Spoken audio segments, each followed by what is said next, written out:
Humility is the focus on others, Mm-hmm. right? That's the antidote to pride is humility. And again, I'm going to say it's not thinking less of yourself, because again, that is pride. Thinking less of yourself and having that pity party and like, woe Yeah. is me and I'm a huge piece of crap. That's pride. Humility is focusing on others. Focus on yourself less. Focus Mm-hmm. on other people.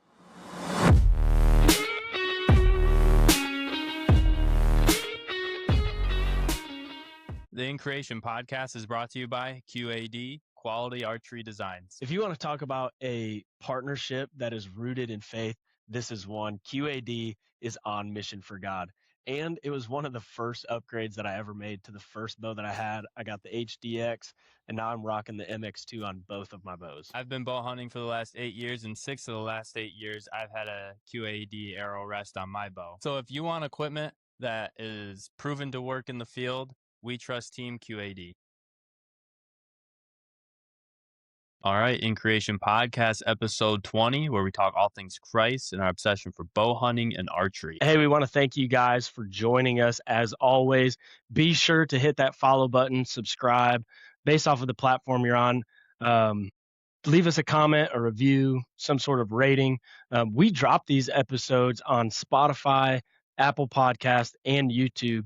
And you can even see some clips if you follow us over on Instagram. And Riker, if they have any other questions, how can they follow up? Yeah, you guys need to text True Life to 97,000. You'll get a text link, and it just gives you more resources about the gospel in your hands. Hey, so, man, we are coming up on it. Like, I've said it the last like 3 episodes, I think. I'm starting to feel the pressure. Yeah. We're recording this on July 19th, right? And we're probably about a month away from some seasons starting to open up, specifically more out west. I was kind of looking recently. I think Nevada has like an elk or a mule deer season that opens up in August. I want to say one or both of the Dakotas open up kind of late August for like antelope and mule deer. I think it was Wyoming or Montana has an antelope season, kind of like mid to late August. So like we are within a month of people chasing critters with their bows. Oh, yeah. So something I think is really important, kind of maybe for us to talk about, just to get people thinking about it and not just thinking about it, stop thinking about it, get their butt in motion Yeah. and get things Stop thinking going. about it and do it. Yeah, exactly. Like we are there. So we're going to talk a little bit about that. And then towards the end, we'll dive a little bit into the word, and we're going to talk about pride, but not just the boastful, arrogant side of pride, but the other side of that coin, which is kind of like self-pity. So for those who are, maybe they haven't done tack, let's start with a guy. He hasn't done a thing. He hung his bow up at the end of the season back in January, and he hasn't touched it since. What does he need to start doing? He or she, what do they need to start doing? First things first is you need to start shooting your bow. Big time. Yeah. There's too many people who pick it up, a week before season starts or the week before they go out. Season might have already started, and they're just like, hey, I'm planning on going hunting this weekend. I better pick up my bow and see where I'm at. I would advise you not to do that. I would encourage you to pick it up now, start shooting. And it doesn't have to be crazy. You don't have to practice, the way that others do, shooting super far, but just get consistent with what you're doing, find your anchor points, just get dialed in and go from there. That's number one. Number two, I would say take your bow to your local bow shop, get it tuned up, whether it's just paper tuning, whatever, then check the timing. I think those are the two things that I think you need to do now and start getting ready. Yeah. And here's the thing, like maybe you are that person that breaks the bow out. Let's say September. Let's be generous and say, okay, September 1st, I'm busting the bow out. I'm going to start shooting. There's a possibility to run into some problems, right? Yeah, for sure. the biggest one I would say, like if it's just like it's shooting weird and my arrow's coming out all wonky, like you can probably go and get that tuned. The shop might be pretty busy. You might have to wait. You might have to leave your bow there so that they can work on it. But the biggest thing that you might run into is if you've got some major string stretch, or even like your string is starting to fray and the serving is starting to separate, like there's a lead time on these strings. Like you can't just walk into Mhm. a bow shop. I'm sure there's some that will have them stocked, but they're going to go fast off the shelves, especially right now. Yeah. So if that's you, like if you need new strings, you need to get your butt to a pro shop now. And maybe you're just not sure. Either way, get to a pro shop now, get to a trusted pro shop now, go in, take your bow, let them look over it.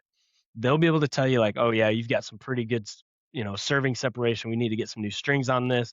Maybe it's just the D loop is fraying, whatever it is. In most pro shops, like if you go in prepared to get like a tune up and stuff, like if they see something glaring and kind of like give them the permission, they'll kind of maybe even coach you up a little bit so you could get some like preseason coaching Oh, yeah. on top of that as well. But while we're on the topic of strings, I was actually texting Corbin Branch of Corbin's Archery, before we came on, just as like a hey, what are some major things that you see, people overlook as we go into season? What should we be telling people? And he actually wanted me to let all of our listeners and viewers know, if you're in the DFW area and you go to Corbin's there in Burleson and you mention this podcast, you're going to get 20% off a restringing service. So if that's you, if you need to get some work done, go in there, mention the podcast, and you can save a little bit of cash on that as well. But Yeah, yeah, that's I awesome. think, but yeah, man, when he said that, I was like, dude, heck yeah, we're absolutely gonna mention it. So, but I think getting strings, if you need them, you gotta get them now. Like, don't wait. And you're gonna be dealing with like string stretch on that initial, settling process. So Mhm. the sooner you get it, the more you shoot it initially, you'll get that stretch out a little bit quicker. And if you do need to go back in to just kind of fine tune some stuff, you've got the time to do it. Uh, but then you mentioned just kind of like a simple paper tune, right? Um, I if you're not a tinkerer, this is probably just like whatever, throw this aside. But we're tinkerers. We're constantly shooting, trying to figure out the best way to optimize and create the most efficient system that we possibly can. So I think it was last week. I was shooting through paper here. I posted on the story like a solid bullet hole through paper. Well, prior to that, prior to that, I was getting a knock low tear. And so I was like, oh, well, something's off. My D loop, I kind of dropped my rest as far as I wanted to adjust it. And it still was giving me this knock low tear. And so I was like, okay, I'm going to take it into Corbin's. I was like, I think we just need to retie my knock set and D loop. And they're like, okay, yeah. They're like, let's check timing first and make sure that's on because that can give us a higher low tear. And Mhm. as they were drawing it back in the draw board, I think it was Logan noticed like my rest cord was super, super tight at full draw. And he was basically like, what that's doing is if you think about like, this is my cable and my rest cord runs through the cable. When it pulls tight, it's essentially pulling that cable out of line, which is then it's not going to look like it. The timing is going to look correct. But because that cable is being pulled out of alignment, that cable is going to take longer to essentially cycle through and kick off, and it's going to end up messing up the tear. So all that to say, take it to a pro shop because they're going to know things that like I wouldn't have thought of that.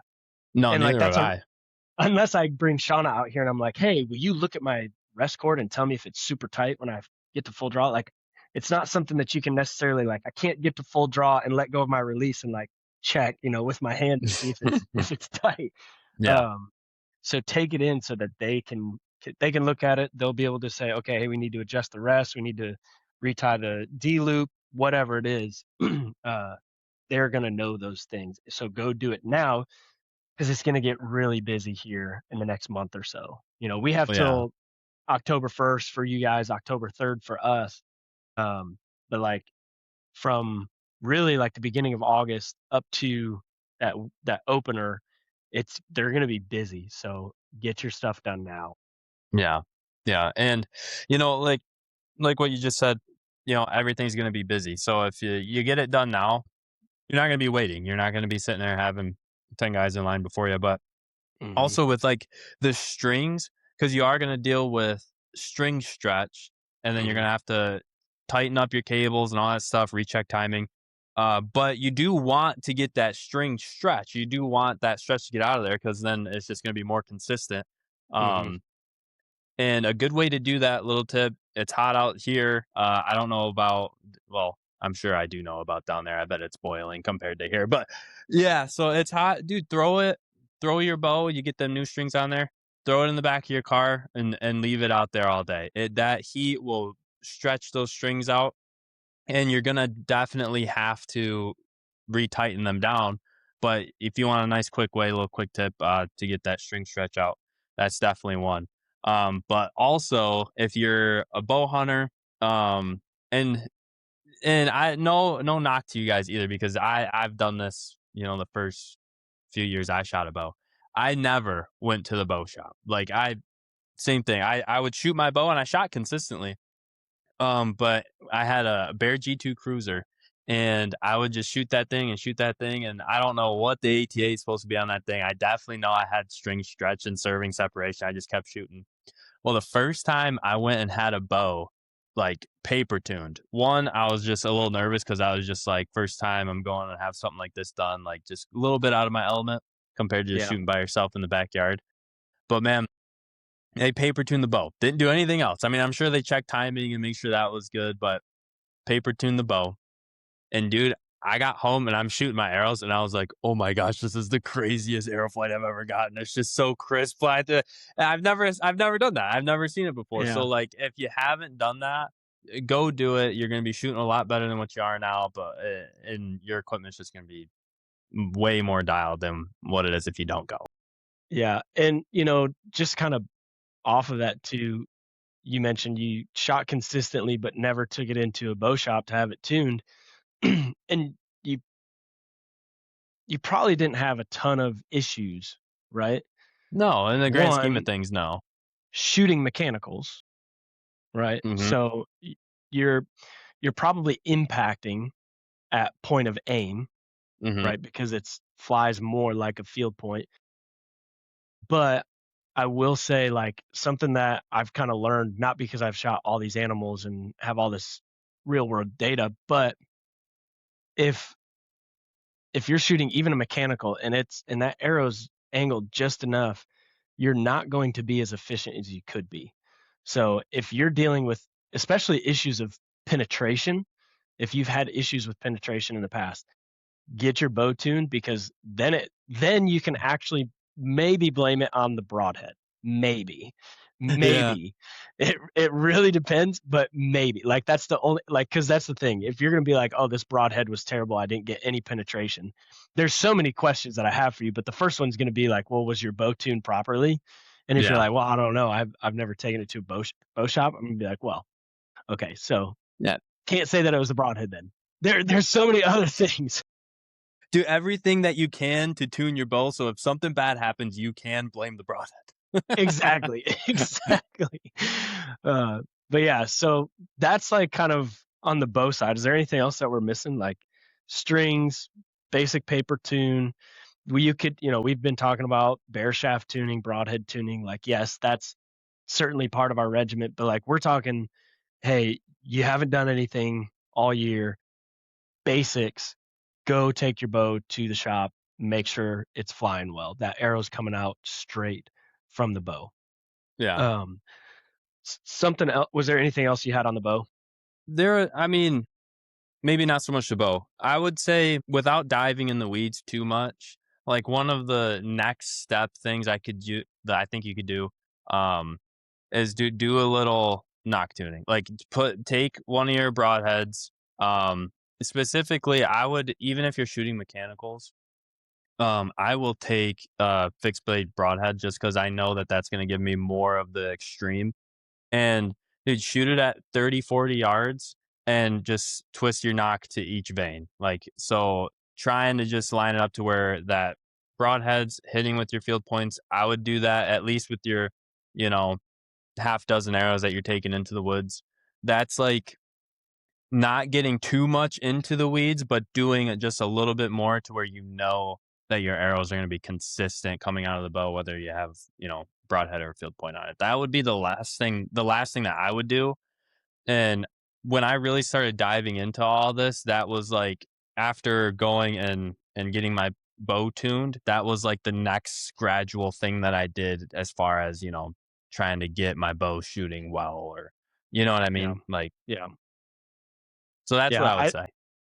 I tend to do the same thing. Like I focus more on bear shaft, but then I kind of when I think I've got everything just like perfect, I'll usually shoot a 3 arrow group. I'll shoot a bear shaft, I'll shoot a broadhead, and then I'll shoot a field point. And if I can get those inside, you know, a 2-ish inch dot, then I'm like, okay, I'm good. Even at like 20 yards, I'm like, okay, that's a good spot to be at 20 Yeah. yards. Because then I know like if I throw my mega meat on, I should be hitting easily with inside that dot, you Yeah, know. for sure. Um, okay, so moving from there, I would say the other thing that you need to start thinking about is gear, right? Um, and actually, let's kind of fade from bow to gear a little bit. I think the other thing is arrows, right? Like if you haven't purchased your arrows yet, that's the other thing that you need to do. If you're purchasing arrows this year, if you're getting a different setup, like that's something you need to do because the the worst thing that you can do, and I did this a couple of years ago. We were building our house here, and I remember Shauna went away for a weekend, and I had all of my bear shafts uh, uncut in the package, and I was like, you know what, Shauna's not around this weekend to like keep an eye on me to make sure I'm just nonstop working on the house. I'm gonna take a couple hours. I glued my hits inserts in, let those set overnight, and then the next day I cut and fletched everything. Um, but like that was in September, I think. So I basically had like a few weeks until it was go time that season. Mhm. And that year I felt extremely rushed. So don't be like that. Get your stuff kind of figured out now. So that way you can kind of still have time to make minor changes as you go. Hey, I don't like these veins. I want something Mhm. different. You can swap the veins out. Hey, I was shooting a 125. I actually think I want to go to a 100 grain point. You can make those changes rather than like last second being like, well, I really want to change my point weight, but now it's like a week before season and I don't want to have to recite everything in and retune it all. So get those figured out because that's the other thing. We're Yeah. talking about tuning. If you're going to end up changing your arrow, it's probably going to change the tune a little bit. Oh, So yeah. getting your arrows situated, maybe even before going and taking it in to get tuned up. Yeah, for sure. And depending on, like, what arrow spine you're shooting and what brand, dude, they sell out fast. Like, you would be Yes. shocked at how many times you go to order arrows, whether it's from just online or Hmm. specifically going and grabbing them from the bow shop, to where, like, your spine that you want or your brand of arrows that you shoot, they're just not in stock. So, Yep. this is If another you thing. shoot a 300 spine, Go get your that's a arrows. pretty common spine. So you might. Yeah. The In Creation podcast is brought to you by Kool-Aid Archery. Man, this feels so good. We had Bo on the podcast not long ago, and I've been shooting these Ngulubi 5 mil arrows for about 2 months now at this point, and I've been absolutely impressed with them. Running about 8 GPI and a 300 spine, which is really impressive. I've got a 50 grain steel insert here that comes with it, and it also comes with this 25 grain collar that you can throw up on the top of it. Like I said, incredibly impressed. Yeah, the 1K and the 3K centrifugal weave just really gives that shaft the durability. And make sure you go check out their whole lineup at kool-aidarchery.com. And if you want a little bit of a discount, check out the link in the description below. Want to buy your arrows now if they're in stock. Hmm. Um, yeah, so getting your bow tuned, get your arrows, maybe get your arrows before getting your bow tuned if you can. Um, and then going into, like I was saying, the gear side of things, if you are a tree stand hunter, like if you need to swap out some sets, if you need to get out there and change some ratchet straps because they've been sitting out there for the last 5 seasons, go do that now. We're mobile hunters. We hunt out of a saddle. Um, I think I mentioned it on a previous episode. I sold my saddle a couple months ago, and then I just recently sold my platform. I'm using the same sticks. I have the Latitude Carbon SS sticks. I'm going to keep those. I do have a pack for sale, Everly Stock Bandit. So if anybody's interested, it's got the hip belt uh, included. So hit me up on Instagram. We can talk about it. But I'm basically kind of overhauling my saddle system. So I'm looking at getting the Latitude Lone Star, and I'm basically going to go all Latitude. Um, Latitude, what's their platform? The Profile Mm-hmm. platform. And then I'm also looking at the Flyer pack. So I bring all that up to say, like, these are the things that I'm looking at now. I've pretty much, I haven't bought my arrows yet. I do need to do that. Worst case, I can shoot the Ingula bees, and I'll be fine. But bow's pretty much tuned. I put new strings on back in April. Um, like I said, I can shoot the Ingula bees this year if I need to. I'd like to get some. I think I'm gonna go Infeezis, 4 mil, 8.8 A little blend GPI. in from last podcast. Yeah. Yeah, I think I'm Well, going in Feezies. I you gotta had wait me for them to come in thinking. stock though. They're out of stock. 300 spine. I gotta Yeah. hit Bo up. Be like, dude, we gotta. What are we doing? Come on. Dude, well, you had me thinking today, and we won't go like too far into the weeds about it. But with the weave, I mean, it's like Yeah, I don't know, yeah, but I keep going back to the Inyatis. But we'll see, we'll see. yeah. Well, so I got to get the arrows, and then the other part is the saddle stuff, and it's like I need to get that sooner than later, because then I'm the kind of person where even if I'm not, I like to shoot out of it. I'd really like to shoot out of the saddle. It's essentially the same thing that I've been running, just slightly different. The platform is a bit different, but I just like to run all the gear, get some shots out of it, all of that, um, before essentially have a run through before I take it out into the woods. Because last year I really didn't have that opportunity beforehand, and it was actually coming up to deer camp, and I was like, man, I haven't done anything as far as like practice runs. So I literally went Hmm. out, I think a week or two before deer camp, and was like, I'm gonna go hunt. I'm gonna take everything with me, but I'm literally just I want to get out there just so I can climb the tree, make sure I get all those kinks out early, um, and it worked pretty fine. But yeah, so that's kind of where my head's at. What are some things that you're looking at? That I'm looking at as far as gear. Yeah, or even just like what are some things, you know, beyond the bow, beyond the arrow that you're Hmm. kind of like thinking about as far as, okay, I got to kind of, tighten up the screws and dust the cobwebs off on a couple things. Yeah, I would.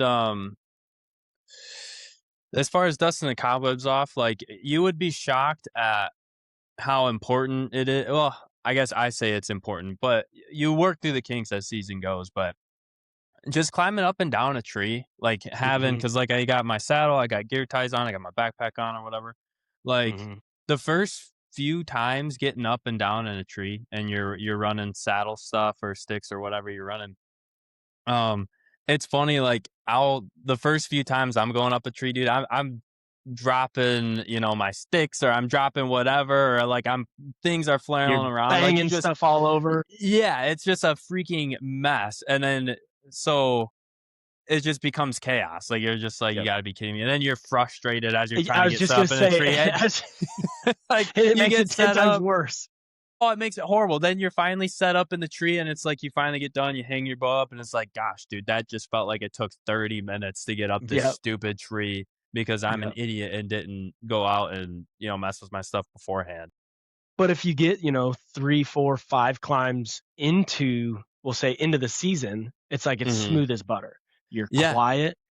You're as quiet as a church mouse, and you can get up the tree in like 5 minutes or less, and you're like, why was the first time so loud and so long? Like what is Mhm. happening? So Yeah. it's like what you're saying, get those out before it's actually real. Yeah, for And then by sure. the time it's like it's the real deal, it's like, okay, it takes me a few minutes to get up. I'm super, super quiet. Um, and obviously there's gonna be some things like if you're hunting a spot that you've never been to before, it's gonna take you a couple extra minutes to get up the tree. You've just never climbed that tree before. Yeah. But like it's gonna be way longer if you haven't climbed at all that season. Mhm. Yeah. So that's a good one. Yeah, I think so. Like last year, I think I struggled like with getting and climbing in a tree like before season started, and man, I just remember I only and most of the time I run 2 sticks. Like I find myself in situations now where I don't really need the 3rd or the 4th stick. So only running 2 sticks, Yep. trying to get up the tree, trying to, Are you I using got my aiders? bow. Yep, I got aiders. Okay. So that helps, Yeah, yeah. but, like, making sure my bow is not banging around because I do pull it up with a pull rope or whatever. Mhm. Um, everything just goes way smoother if you can go get those kinks out before season starts. Like, you're just gonna have frankly, you're gonna have better success too because you're not gonna be making a racket trying to get up a Yep. tree, you know? But Yep. that's one thing.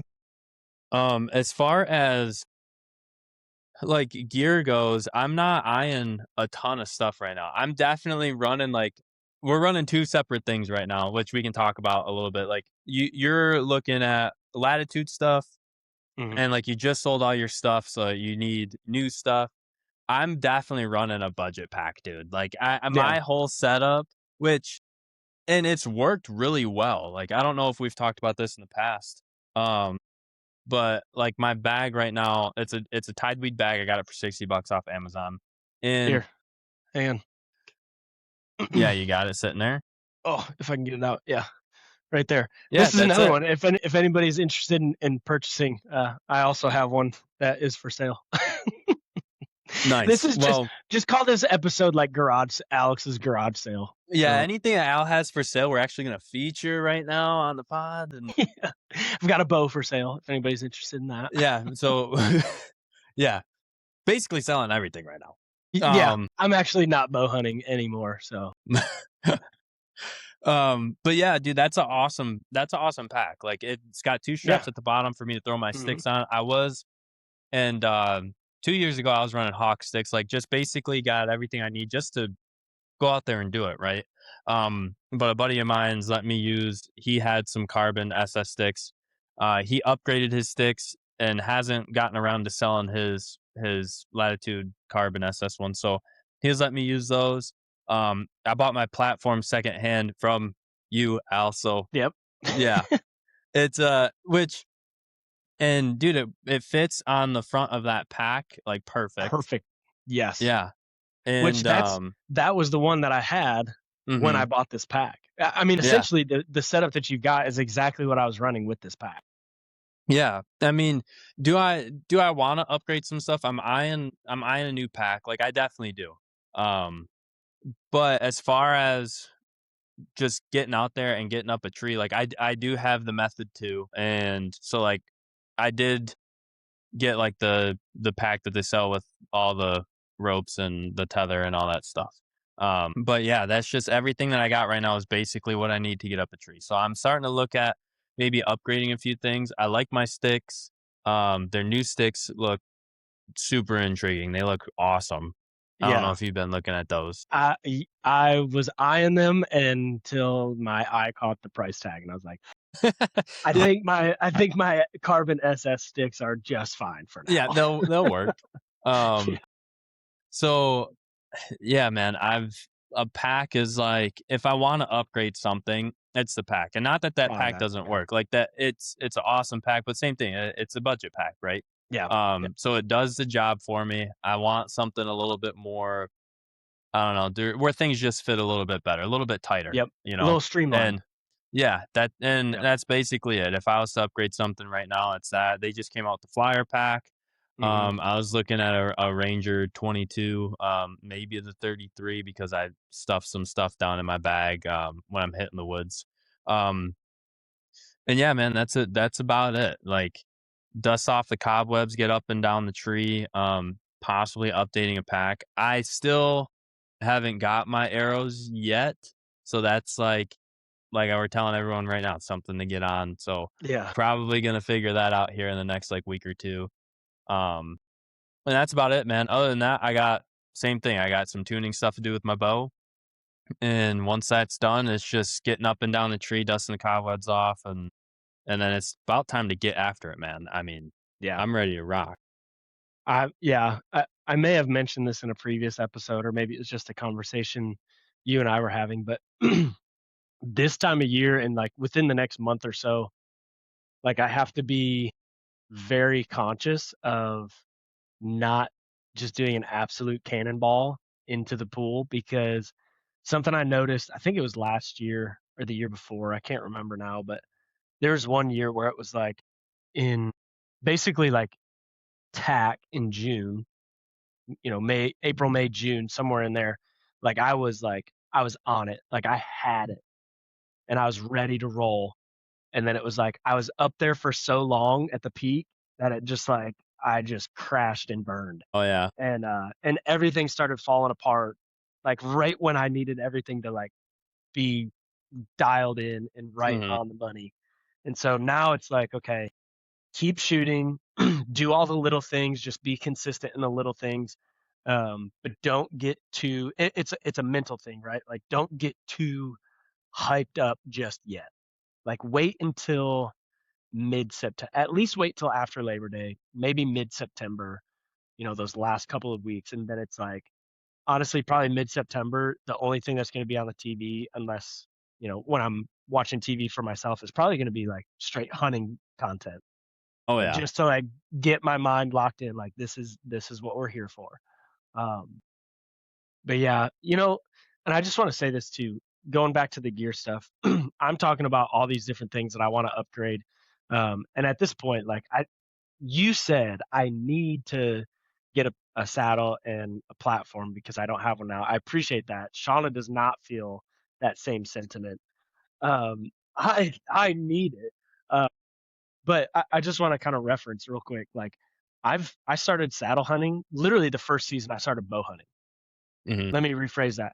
I started the second or third week of bow hunting. I had a saddle and I took it out, and it was a complete budget. Like when I say budget, it's more like you're talking budget. Like this was budget. Hmm.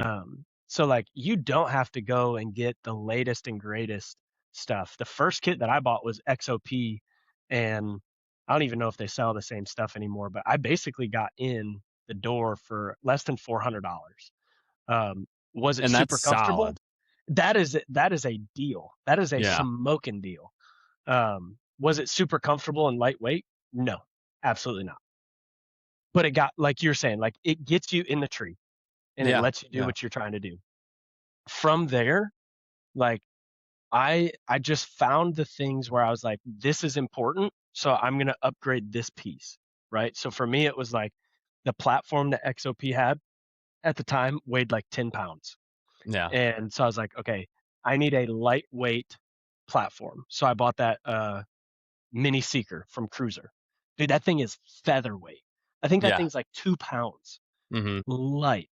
So it was like, that's what I focused on. And I went and got a pack, this Tide Wee one. It was a little bit bigger than the one I had. I could put more stuff into it. And it had two different spots where I could put the platform. And, like you said, I went and bought the same Hawk Helium sticks, threw them on the bottom. Hmm. Well, the next year I was like, these sticks are really freaking heavy and they're loud if you Yeah. like bang them off of something. Great that they nest together. Loved that feature. They're loud. So I ended up selling you the platform because I like a pretty good standoff on the top of my platform. So I sold you the platform, bought the trophy line Onyx platform, beveled edges, which is another thing that I found that I really like from using the Seeker. And then I bought those carbon SS sticks, right? Lightweight sticks, super, super quiet, especially when they're stealth stripped. So it's just like you find little things season after season where it's like, okay, my sticks are a little heavy. Let me find a lightweight stick. My platform is like just a straight platform. Let me see if I can find something with a bevel on it and it makes it a little bit more comfortable, right? Mhm. Because at the end of the day, the big thing for me is like I don't do too many all day sits anymore. My second season, I did several. Now it's more like even up north, like I don't know, maybe this year I'll do a couple all day sits because it might be a little bit shorter, but it's usually like go out for 4 hours, 4 or 5 hours in the morning, come in for lunch, head back out for another 4 or 5 hour sit, and then come Mhm. back for, evening. So it's like I'm not out there all day, but I don't want to be fidgeting all around because I'm uncomfortable. I want to be Mhm. as comfortable as possible so that I can be still, be comfortable, and be out there for as long as I need to be out there. Yeah. So key in on those things and like even going into season, it's like, okay, I don't know if I need to upgrade anything. Okay, great. Then don't. Maybe just focus on like what's the thing that is going to give me that 1% more for the next year? What's going to be the thing that gives me 1% longer in the stand, 1% more comfort so that I'm not fidgeting around? Um, because that's really what it's about. And like going to the pack too, like we're both sounds like we're both looking at the flyer pack. Uh, Something that I realized, like this tide we won, it's pretty big. Like you mentioned, you got it because you like to stuff some things in there to carry into the field. I do too. I just realized like this is a bit overkill. Like, yes, I can stuff like a sweatshirt or a jacket in there. Um, and that was the one thing that kind of worried me just looking online at the flyer pack. But seems like you could roll up your jacket, your bibs, whatever it is, and use the compression straps basically to haul it in. Um, but yeah, so it's just figuring out what your system is. And we're not sponsored by Latitude. I'm talking a lot about No. Latitude. We're not affiliated with Latitude at all. I like Latitude. They're Michigan based. We got to meet Chop, and I think Corey might have been there as well a Mhm. couple years ago at TAC. Great guys. Um, what I like about Latitude, though, I will praise them for this. They create the most well rounded and well thought out system for saddle hunting. Yeah, Like for sure. everything fits together. Like they create the sticks, like even the new sticks. It's almost like they were like, hey, the sticks that we're going to come out with, they need to still fit a similar profile as the Carbon SS so that everything can still all fit together. Like we're going to make this flyer pack, those new sticks, I don't even, the Synergy Yeah. Carbon sticks, those need to fit in here, but we also need to make sure that the Carbon SS sticks will fit on this pack as well. Um, so that's one of the big things with Latitude. I think they are very innovative, but they make a system rather than just a hodgepodge of stuff. And it's like, okay, good luck getting it in the woods. Yeah, figure Um, it out yourself. yeah, which is what it felt like early on. Was just like Mhm. people were making great products, but it was like, okay, how does this all fit together, and how do I make it easier to carry into the woods? And Latitude's just they've done it for me. Like that's just the company that I think has done it well. So. Dude, do you remember, like, a little bit off topic, but do you remember when dad was wanting to get his saddle stuff Oh and that yeah, whole finagle? It's like, "Dad," it's just reminding me of, like, because Shauna says, "I don't know if you need it," and you're like, "Yeah, I do need it." yeah, I don't know if it was Father's Day or it's for his yep. birthday or what it was for. I think it was both. Um, yeah, I think it was a little mix of both, Mhm. and we bought him, the saddle and something else. What did So we get him? we bought the saddle, I think for Father's Day because they were having a sale. Yeah. Um, so we bought the saddle for Father's Day, and then I think for his birthday Was it we the got platform? him. I think the platform for his Yeah. birthday. I think that's what Yeah, it was too. And man, he was like talking to mom and like, babe, I gotta go get this stuff. I have to go get it for hunting. And she knew that we bought it for him. And she was like, yeah, I just don't think we need that right now. And if yeah. anyone knows dad's attitude, he was like, well, that's it. I guess I'm not Yep. hunting this Not. year. Yep. I just Yeah. so pissed. He is not having it. Guess I'm just Yeah. not hunting this year. Then I can't go get my stuff. And it got to the point so bad. Mom called me and she was like, "Listen, I can't hold out any longer. He's getting Yeah. seriously upset that he can't go get his stuff." So it turned into like I had to call him and be like, "Hey, we got you your stuff, so like you Yeah. don't need to be that upset with mom. And he was like, oh, okay, okay. The In Creation podcast is brought to you by First Form. Hey, First Form, incredible products. I've been using them for a little over a year now personally. Started getting integrated with the First Form Outdoors team back in August or so. Just phenomenal products. The OptiGreens, the Formula One Clear, the Enduraformance, been using them all. Incredible. Got to check them out. Yeah, Form Energy and the Level 1 bars. Dude, I thought they tasted awesome. I still rock the First Form Energy, pretty Oh, yeah. consistently. So I thought they were great products. Funded our deer camp basically last year. So He kept us going out in the Mhm. woods. Well, hey, if you want to get your own First Form products, be sure to check out the link in the description below. I think we bought him the platform, and I think maybe mom just bought him like the Hawk sticks for like Yeah, sticks or $100 or something. whatever it was. Yeah, yeah. So he got everything that he needed, and like honestly, props to him. I don't know if you remember this because you weren't up there yet, but Hmm. I had fall break at DBU, which is like the first full week of October they got off. And so I went up there for a full week and dad and I went up. It wasn't opening day. I think it was October 2nd. We go out, I think it was in the morning and like the dude like just learned to climb the day before. Like Yeah, literally just climbed the tree kind of like for the first time the first day time. before. Yeah. And afraid of heights. So like I was shocked all the way around that he was willing to do it. But he climbed up in that tree and like I don't want to say the first year bow hunting, but like kind of the first year bow hunting for him Yeah, yeah, as yeah. well. Yeah. And first year bow hunting, pretty much the first time hunting out of a saddle. And the dude kills a deer. Yeah. Like just unbelievably impressed. And he was so excited. He was so pumped, man. Uh he was texting me like, "Oh, I just shot her. Like she's 30 yards away. I can see her. She's down." And I was like, okay, well, like, give me a minute. Like, I'll come help you drag her out and get her loaded in the truck. And he ended Hmm. up just doing it all himself. He came and picked me up. I was like, all right, so do you know where she's at? And he's like, yeah, she's in the truck. And I was like, oh, he's like, and I'm exhausted. But it was just really cool, man, to Oh see that. yeah. So if I think that's a great saddle hunting PSA. Like if you never tried saddle hunting before, it's not too late. You're not, you can teach an old dog new tricks. It's a great, great way to get in and out of the tree in the Yeah. woods. Because dad was like what, 51, 52? Something He like is that. Yeah. something like that. Yeah. First, and like you said, climbed the tree for the first time the day before. Like, Yeah. so you'll be all right. You'll figure it out. Yeah. You can Yeah. do You'll it. figure it out for sure. For sure. Yeah. Well, let's transition a little bit here to the word. I know that's kind of a, a rough segue, but we're That's just talking. us at this point, though. Like, it's Yeah. just, hunting, what we're doing for deer. All right, hard stop. Let's go to Christ. Let's go to Straight to it. Jesus. That's right. That's right. Well, we're talking a little bit about pride today. And I guess we could even kind of mix in there like humility, the opposite of Hmm. pride or the antidote to pride. But it's interesting.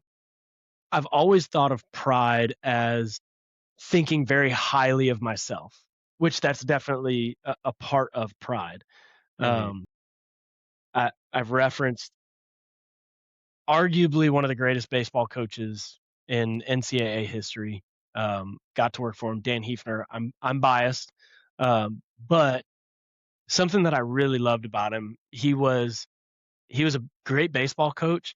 He's an even better discipler for Christ, and that's the thing that I admire most about him. And he would tell guys, this was a baseball context, but he would tell guys like, there's two different types of pride, right? You hit a home run, you're pounding your chest, you're raising your arms, you're pointing at yourself, pointing at the name on the jersey, whatever, like that. It's arrogant, it's cocky. Yes, that is pride. It's boastful pride. Hmm. But the other side of that coin is you strike out, you come in the dugout, you're throwing your hat everywhere, your helmet goes flying, batting glove goes flying. It's an absolute yard sale in the dugout, all because of woe is me, I struck out, right? Yeah. And that's kind of like the self-pity side of pride. And what it really comes down to is pride is a focus on self. It doesn't matter if it's a positive or a negative focus. Pride is a focus on yourself. And Coach Hefner, he would say like the greatest, uh, essentially like the greatest antidote, the the best way to fight off pride is through humility, right?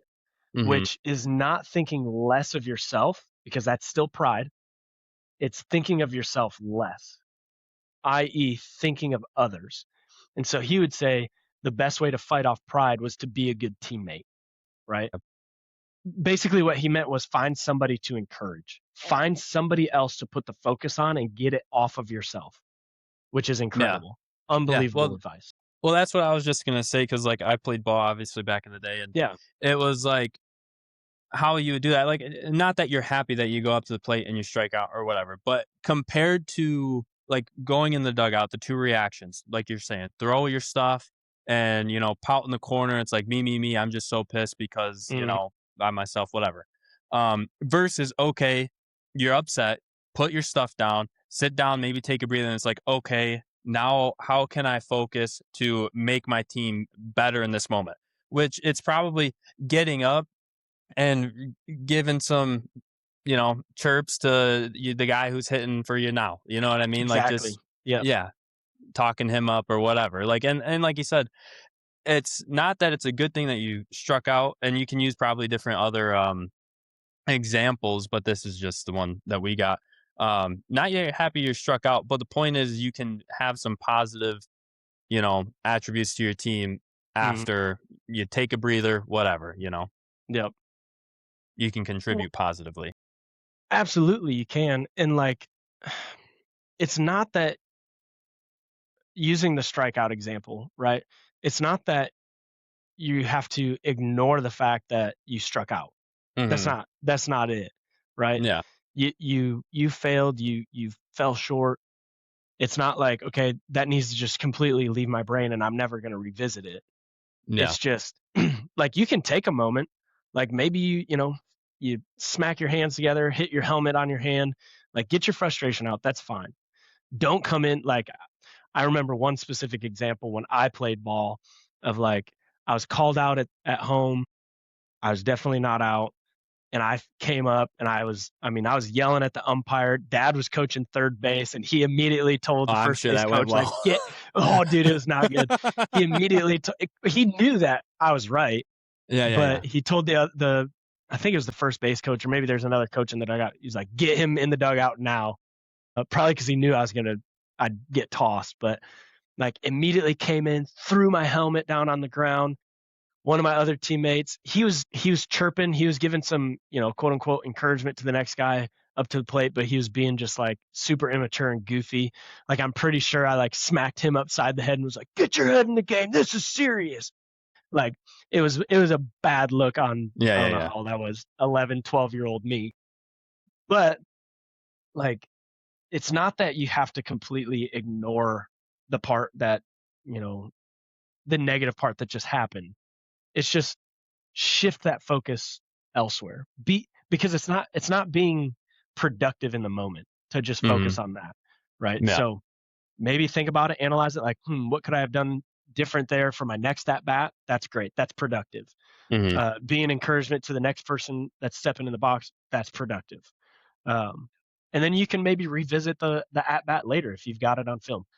We're being very specific to baseball, but like we can even use this like deer hunting, right? There's so many people who I think put a lot of pressure on themselves to kill a certain stature of buck, right? Mhm. To get the most number of tags and be successful with each and every one of those tags. I think we've seen many people within the last couple of years where, excuse me, within the last couple of years where their pride and ego, because they've created this persona on social media where it's like, I have to do this at any means necessary. Yeah. And to the point of doing it illegally and getting into some pretty hot water. Oh yeah. Um, and so again, that it's pride. The other part is like, if you fail to notch every tag, if you don't tag out, right? Like, how are you going to respond to that? Mhm. Is it going to Yeah. be like a complete shutdown and I'm a failure and I'm this and I'm that? Like, that is a focus on self, right? Mhm. Yeah. Something that go ahead. Well, to use an example, I guess, for myself of this past year, like anyone who's listened to the podcast at all knows that last year was like pretty rough for me. It was pretty brutal. But like we were up north at deer camp. Um, I messed up on 2 bucks. Not Hmm. one, two on public land, like just running and gunning. And after after the second one, I don't know if our buddy shot his deer before or after. I think it was after I messed up on the second deer that came in. And dude, I mean, I take it relatively seriously. Like we put, time and effort into trying to be good at this. And dude, it's not like I wasn't frustrated, but I guess a great way to tie this into hunting is you could sit there in deer camp with your boys, with your dudes, and be pissed off and pouty that I messed up on not just one but two deers. And trust me, I wasn't happy about it, and I was probably Yeah.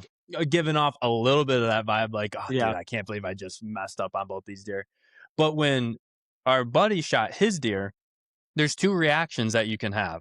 I can focus on myself and be like, my buddy just shot a deer. I freaking suck. And kind of have a pity party, like you were just saying, and would focus on myself. Or you can pour into him who he just shot a deer. He's fired up and it's like, know what? We're at camp to be able to pour into someone else. Like, you shot a deer. Awesome. Like, let's go get this thing and be fired up for him. That's basically the same example as we're using for Yes. baseball tied into the hunting. Like, that's Yep. exactly it.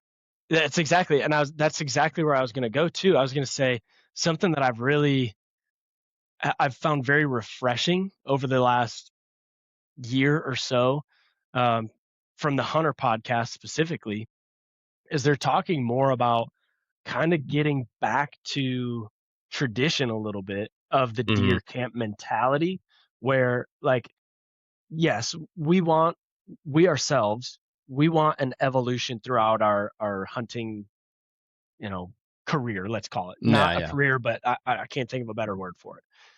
We want that natural progression and evolution. I don't want to just kill a spike every year for the rest of my life, right? Mhm. If I see a spike this year and that's the deer and it gets me tickled, I'm probably gonna shoot it. I've never shot a buck, right? But that's not what I want for years to come, Mhm. right? I want to grow beyond that, and that's just part of being a hunter. But what they're talking about, it's like, go out there and shoot a doe, right? Like, Yeah. make the deer camp. Yeah. There's I think a lot of, and I'm very fortunate that I don't experience this. Like, a lot of the hunting that I get to do is focused around being with other people. Like down here, it's a little bit tougher, but I've even done it here where it's like I've got Paul. He and we Yeah, didn't yeah. sit together, but like we went out together last year. The year before that, I took Dylan with me twice over at my buddy Ethan's place. So it's like there's people that you're going out and doing stuff with. And that's important to me. We're getting way off topic. I'm going to circle this back. But it's just like you said, I could be, woe is me. I missed 2 bucks. I should have had them in the truck. Mhm. Uh, but instead, it's like, no, we're at deer camp and this is what we came to do. And I'm fired up for Luke because he shot a buck. Let's go drag this buck out of the woods. And honestly, it was definitely some type 2 fun because that drag out was brutal. Sucked. It Yeah, it was sucked. not fun. Yeah. We had fun doing it, but not at all. Yeah. Um, but no, like that's what it's about. It's putting that focus on others. And you had a verse that you kind of pulled up. I think it was Romans 12:3. If you've got it there, Yeah. read it for us. Yep, Romans 12:3, this says, this is the NLT here too, "Because of the privilege and authority God has given me," so this is Paul talking to the Roman church, "I give each of you this warning. Don't think you are better than you really are. Be honest in your evaluation of yourselves. Measure yourselves by the faith God has given us." Yeah.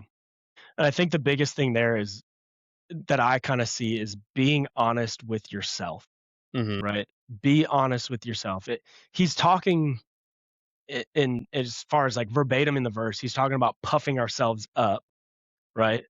But I think we can also take this verse the other way of like having that pity party for ourselves. It's like be honest with yourself. Are you are you kind of putting off this persona of like I'm better than I think I am, or I'm trying to put off a persona of I'm better than the other people around me? Mhm. Or on the other side, like we were talking before we hit record, like I can sit here and have a battle with you. And I think a lot of times, especially with guys, we tend to fall into this trap of like, I'm a bigger piece of crap than you, right? Yeah. Like my life has been so much worse than your life. Oh, you think you've had it rough? Let me tell you about how bad my life is, right? Mhm. Which is the exact same thing as trying to talk about my six-figure salary and all these nice luxury cars that I drive. It's the exact same thing. It's Mhm. the same spirit, it's just different words, Yeah, right? for sure. And so uh and this subject kind of came to mind. This was a while back, but Paul had him on the podcast, Paul Osborne. He and I were talking about, um, you know, the men's group at Stonewater here has grown immensely, like just exploded. And some of the guys um, that we had encountered, they'd come in and be like, I know that God has forgiven me of my sins, but I don't know if I can forgive myself. And Paul and I were kind of talking. He kind of took it a way that I had never thought about, and he was like, "How arrogant can you be?" And I kind of like when he first said it, I was like, "What do you mean arrogant?" Like the guy's talking about how much of a sinner he is, Mhm. and he kind of followed up. He was like, "How can you be like the creator of the universe can forgive me? The person who created me and gave me purpose can Mhm. forgive me, but I can't forgive myself." Like he was basically like, "Dude, get off your high horse." And I was like at first it doesn't make sense. It's like, what do you mean? He's not like talking himself up to be this great person. But then you start to realize like, no, no, no, no. That's exactly what it is. It's pride. Mhm. Yeah. It's like, well, I can't forgive myself because of how terrible I have been. It's like, or you could be like, yes, I have been a terrible person, but let me tell you about a God who has more grace. His grace is sufficient even for somebody like me, Mhm. right? Like we're now putting that focus on what he's done rather than what I've done, Yeah. which is the whole purpose. Like you can do nothing to deserve it. You don't deserve it. Yeah. Period. It's what he's done. And the grace and the mercy that he's extended, Jesus, that we Mhm. get to have this. Yeah. Well, that's exactly what I was just gonna kinda say too. So I got 2 things. So one, um, was, you know, we're fathers, right? We're dads, we have kids. Hmm. I'm more of a new father than what you are. Um, but man, and we look at our kids and, you see how much you love your kids and you love your sons. And like you got 2 boys, I just had a son.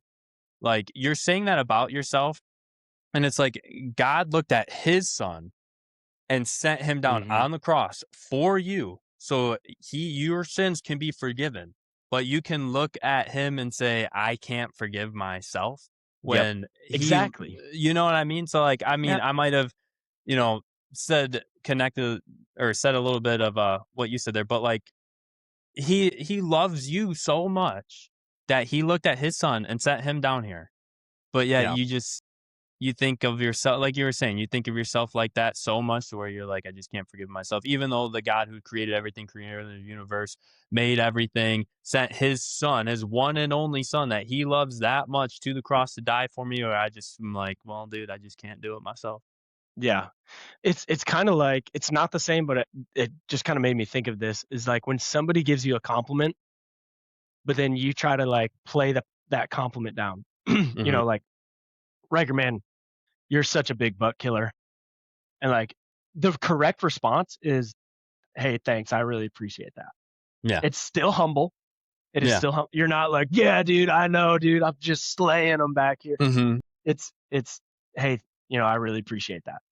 That is the correct response. Most people are going to be like, Like, especially if they are, right? Whatever that Mm-hmm. compliment was, if they are that, and especially if they have their identity in that, they're gonna be like, no, no, I'm like, I'm really not that great, right? They're Mm-hmm. just gonna like brush it off, and it's like, just accept the compliment, just Yeah, yeah. accept it.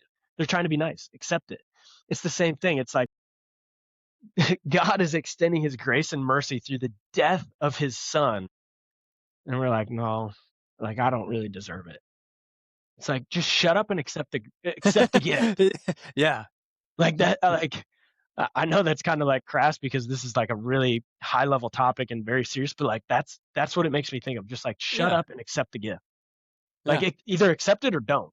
Don't be like, I know that He's done this, but like I Well, can't that's do what it I was myself. just gonna say too. You're acknowledging to a certain Yes, extent, like, yeah, Christ did die on the cross for me, and so I can be forgiven of my sins. Like, if you're yeah, not saying, like, it's not like you don't know. Like, you're acknowledging it, and you're still, taking that stance, and it's like, dude, come on. But yeah, another thing I was gonna say was, it's also like when he says, "Don't think you are better than you really are," like, kind of with don't puff yourself up to be mhm, all that. It's also kind of like people with that mentality, like I'm gonna fake it till I make it. Like, yeah, you know what I mean? So you're coming in like we're gonna the with the baseball example again. You come in and you're throwing your stuff and you're so pissed off you don't want to talk to anybody. You sit down there for like 2 innings until it's time for you to like get back up, and on deck again. And it's like, what are you doing, man? Well, I'm better than that. Well, okay, dude, maybe you're probably gonna strike out sometimes. Like, I'm sorry to tell exactly. you, like, you can sit here Yep, and fake it all you want that you're like this sick baseball player, but at the same time, it's like, dude, it's gonna happen. Like, relax a little bit. Like, the same thing. That's what rings in my mind is like the fake it till I make it. You know what I mean? Like, yep. That's good. That's really good. And I think a good test for anyone listening where they're like, man, I don't know what I think about myself. Like, am I arrogant or am I like the pity person? hmm Like, I think a good test is when you think back, especially like in how quickly this happens. How quickly can you look at a situation and laugh about yeah, it, right? Like the the deer that you missed last year. Like in the moment, hard to laugh at it. yeah, for sure. A couple hours later, it's easy to be like, oh my gosh, I can't believe that happened. The deer that I shot right over his back, last hour of camp, it's like pretty quickly, like almost immediately, I was able to kind of like shake it off and start laughing. Like I'm pretty sure I sent you guys like there's a video somebody put out a few years ago where like he missed a buck and is in his saddle and like it just pans to his tether and like his knife slowly starts coming towards the tether like that's how you feel initially, but it's like, hey, I can joke about it. It's a great little litmus test to know, hey, you know what, I know that this isn't all that serious. Yeah, well, um, we can lean into like how do we combat that then? Because we've given a lot of examples of like how pride like how people show their pride as far as either Hmm. you're exalting yourself or you're basically putting the attention on yourself by throwing yourself a pity Hmm. party like you were saying. But how do we combat that? And I think the answer is pouring into other people. Frankly, I think like you were saying, we put the focus on ourselves, but it also says be honest with your evaluation of yourselves, right? But measuring Hmm. yourselves by the faith God has given us. So like, dude, at the end of the day, like, whatever you're upset about or whatever you're throwing your pity party for yourself about or whatever you're exalting yourself in, what does that mean at the end of the day? Like, probably not much, Hmm. you know? Yeah, not much at all, especially if it's worldly, right? Like if you're we've talked about identity so much, right? Like if you're Mhm. putting your identity in something worldly, it's not going to work, right? Yeah. And so I think just like you said, pouring into others is a great, that's exactly what, I was talking about Coach Hefner. That's exactly what he was saying is find a way to encourage somebody else because it gets pride is the focus on self. Humility is the focus on others, Mhm. right? That's the antidote to pride is humility. And again, I'm going to say it's not thinking less of yourself, because again, that is pride. Thinking less of yourself and having that pity party and like, woe Yeah. is me and I'm a huge piece of crap. That's pride. Humility is focusing on others. Focus on yourself less. Focus Mhm. on other people. So whether it's finding somebody to encourage, which I think is something that we really need a lot more in this world, like actively looking for somebody to encourage, um, or finding somebody to serve. I think serving is the greatest form of humility, period, right? Yeah. Like Mark 10:45, the Son of Man came not to be served, but to serve, right? Mhm. So if that's what Jesus came to do and we're meant to reflect his character, guess what we should be doing? Yeah, Serving serving. others. Mhm. Exactly. So I think by finding that, and going back to the deer camp example, if you just stew on, I can't believe I missed those deer, I should have had them, I'm better than that, blah blah blah, you're just sitting there having a pity party. As soon as somebody Mhm. else has success, or is like, maybe they don't even have success. Maybe it's just like, hey, you know what? I think I figured out this deer's pattern. It's like, boom, immediately, okay, there's a spot, right? Hey, yeah, I think you're right. Let's look at this together. I'll give you my 2 cents for what it's worth. Yeah. Or even if you're at a deer camp, there's multiple people there. Go cook dinner. Yeah. Like, I know that's small. Somebody's got to do it, whatever. But like, just be like, hey guys, I got dinner tonight. You know, Yeah. or if Or nobody's a good cook, be like, hey, pizza's on me tonight, right? yeah. Or even worse, which is I struggle with at deer camp, I'll be on dishes duty. How There you about go, that? dude. You know That's what? the worst That's job money. of the Yep, job. yep. That's money right there. If you don't have a dishwasher at deer camp, like volunteer. If you're just, hey, you know what? It's been a rough day. I'm starting to have some self pity. Be like, hey guys, dishes, I got them tonight. Don't worry Yeah. about it. Yeah. No, That's but good. yeah. In ultimately too, it's like those who exalt themselves will be humbled, and those who humble themselves will be exalted. It's Amen. I also think like to a certain extent what you're looking for and the matter like I'm trying to find the words here. Obviously, the intentions of the heart matter in being humble. Um, but the attention that you're looking for with either exalting yourself Hmm. or sitting there and throwing yourself that pity party, you're going to get if you're humble. Like if you think about it, if you're pouring yourself into that community but like I said, it has to become pure of heart, right? It's genuine. Um It's authentic. it's a genuine yeah, those people, that community that you're pouring into or that individual that you're pouring into is probably gonna give you the attention or the somewhat of the satisfaction of what you're looking for, but like I said, more than anything, the intention of it has to be pure and genuine. You don't just go up there and act humble and pour into a community just so for them to exalt you, right? Because then essentially that goes back into being the pride thing. But Yep.